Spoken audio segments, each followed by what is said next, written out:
Je salue l'entrée de son Excellence Madame la ministre d'État.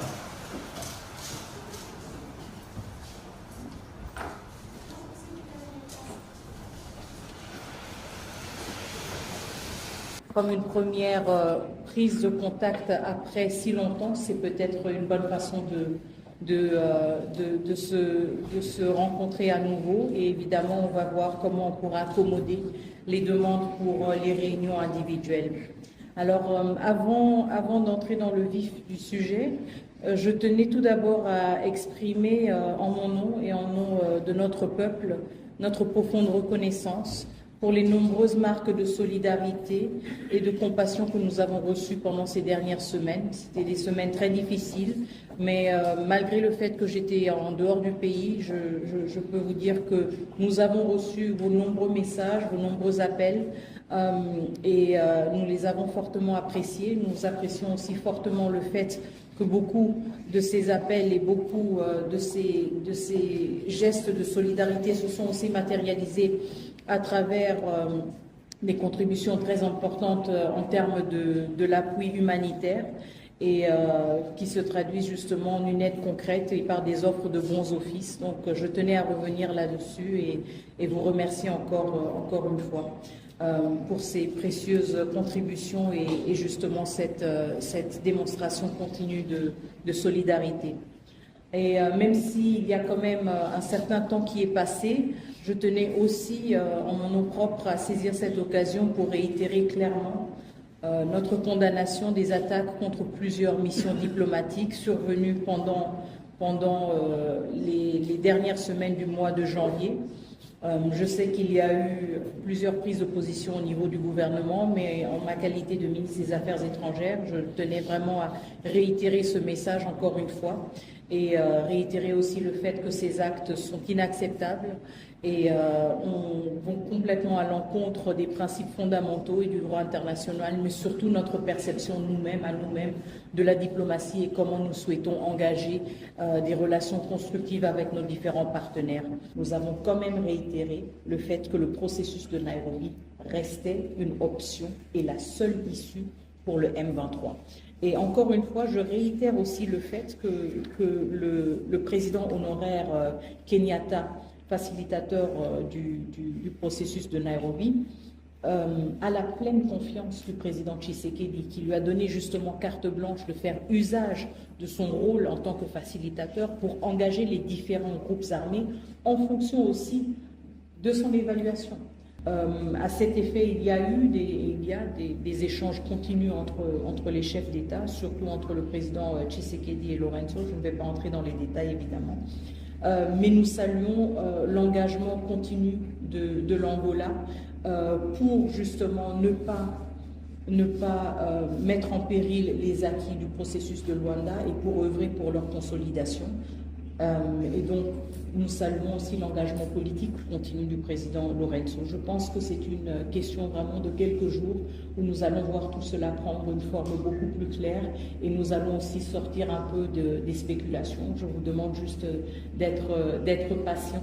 Et je ne vais pas répondre en toute précision et en tout détail minutieux, même si je comprends tout à fait votre curiosité. Ce sont des efforts en cours parce qu'encore une fois, pour la République démocratique du Congo, c'est une priorité que ce processus reprenne.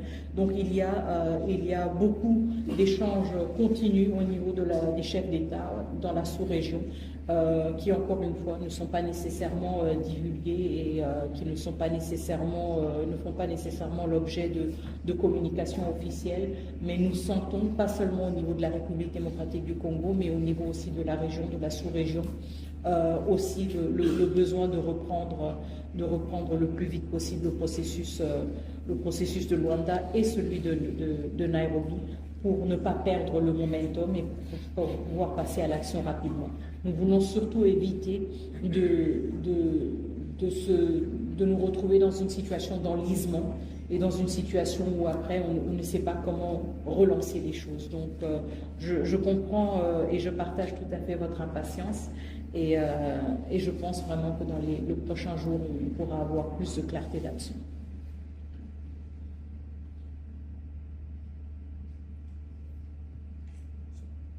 Et je sais qu'il y a une activité de la présidence qui est prévue dans quelques minutes, donc je ne vais pas vous retenir plus longtemps. Je voudrais juste réitérer encore une fois aussi mes remerciements sincères pour votre présence. Je sais que nous avons eu à changer de programme quelques fois. Merci pour votre flexibilité. Et j'espère qu'on pourra se retrouver dans ce format ou dans un format différent dans les prochaines semaines. Je voulais aussi dire un dernier mot par rapport aux sanctions. Désolée, il m'a échappé pendant que je faisais le point. Je voudrais exprimer aussi notre reconnaissance justement pour la prise de position très forte que nous avons vue de certains pays par rapport aux sanctions pour lesquelles nous avons plaidé, nous continuons de plaider. Vous vous souviendrez qu'au niveau du Conseil de sécurité, nous avons insisté sur 5 actions prioritaires, à commencer par d'abord des sanctions individuelles pour responsabiliser les membres de la chaîne de commandement qui commence à Kigali et qui finit au nord Kivu, maintenant au sud Kivu. Il y a une responsabilité qui doit être attribuée à des individus. Et donc nous saluons aussi le courage de certains États membres des Nations Unies de prendre aussi des actions fermes contre des individus. Le deuxième point était lié aux ressources naturelles et l'exploitation illicite des ressources naturelles. Nous avons, à travers le rapport du groupe d'experts, au-delà de nos propres rapports, établi un lien direct entre l'exploitation de ressources naturelles en République démocratique du Congo et ensuite leur exportation au Rwanda, raison pour laquelle nous appelons à un embargo pour certaines ressources naturelles du Rwanda, puisque nous savons qu'elles viennent de la République démocratique du Congo et que nous sommes conscients des circonstances dans lesquelles ces ressources sont exploitées. Le troisième point est lié au statut du Rwanda en tant que pays contributeur de troupes aux Nations Unies. Nous pensons que c'est quelque chose d'extrêmement préoccupant, profondément préoccupante. Pour moi, je le dis en toute transparence, en tant qu'ancienne du peacekeeping, ancienne des Nations Unies, c'est quelque chose d'extrêmement préoccupant de voir un des plus grands pays contributeurs de troupes aux missions de maintien de la paix des Nations Unies être lui-même auteur non seulement de violences directes contre des casques bleus, mais aussi de violences indirectes contre les installations des Nations Unies et contre leur capacité à exécuter leur mandat. Je pense qu'il y a une telle dissonance entre cette posture et les principes des Nations Unies qu'elle devrait nous interpeller tous par rapport à ce statut qui est quand même aussi un privilège de représenter et de porter sur son uniforme le drapeau des Nations Unies. Je pense que cela mérite justement d'être réexaminé. Nous avons aussi comme quatrième point, qui était en fait le premier point, désolé, insisté sur le retrait des troupes rwandaises du territoire de la République démocratique du Congo.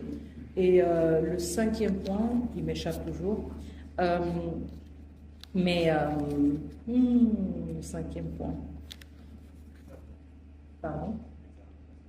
Ah, très bien, la traçabilité des armes, justement. Donc, vous vous souviendrez aussi, surtout pour ceux qui suivent la République démocratique du Congo et sa péripétie au Conseil de sécurité depuis plusieurs décennies, vous savez aussi que la République démocratique du Congo était sous embargo d'armes, mais aussi plus tard dans un système, si vous voulez, de notification obligatoire pour tout achat d'armes. Et c'est ce que nous exigeons par rapport au Rwanda. Il ne s'agit pas d'un embargo d'armes, mais il s'agit d'une meilleure traçabilité de ces armes. Donc il s'agit aussi d'utiliser des instruments que le Conseil de sécurité a eu à utiliser par le passé dans la région des Grands Lacs pour assurer une meilleure traçabilité des armes. Nous voulons avoir une plus grande transparence et être mieux en mesure de retracer les armes qui se retrouvent en RDC par rapport à leur achat, et nous pensons que cette obligation de notification serait un instrument important pour assurer cela et pour assurer une plus grande transparence. Donc c'était un peu les 5 points sur lesquels nous sommes revenus plusieurs fois au niveau du Conseil de sécurité. Nous nous réjouissons du fait que certaines déclinaisons, si vous voulez, de ces points de plaidoyer ont été repris repris dans les décisions individuelles de certains États membres, aussi dans la résolution du Conseil de sécurité, et cela nous réconforte justement dans la pertinence de ces démarches.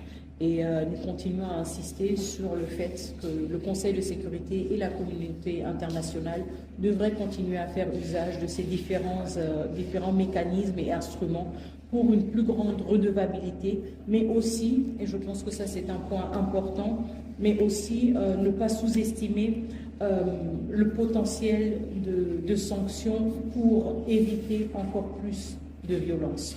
Donc certes, les sanctions sont rétroactives parce qu'elles sanctionnent un comportement, mais en même temps, elles ont aussi la capacité d'être préventives et de prévenir encore plus de violations, encore plus de violences. Et c'est un point sur lequel nous avons insisté et sur lequel nous revenons souvent. Et nous pensons justement que la situation sur le terrain montre aussi que ces sanctions ont déjà des premières répercussions sur les uns et les autres, et nous pensons qu'il est important de maintenir cette pression aussi dans une dynamique d'une reprise du processus de Luanda, pour que les uns et les autres comprennent qu'il ne s'agit pas de revenir et de faire tabula rasa comme si de rien n'était. Il y a quand même des milliers de citoyens congolais et congolaises qui ont été tués, qui ont été abandonnés sur les rues.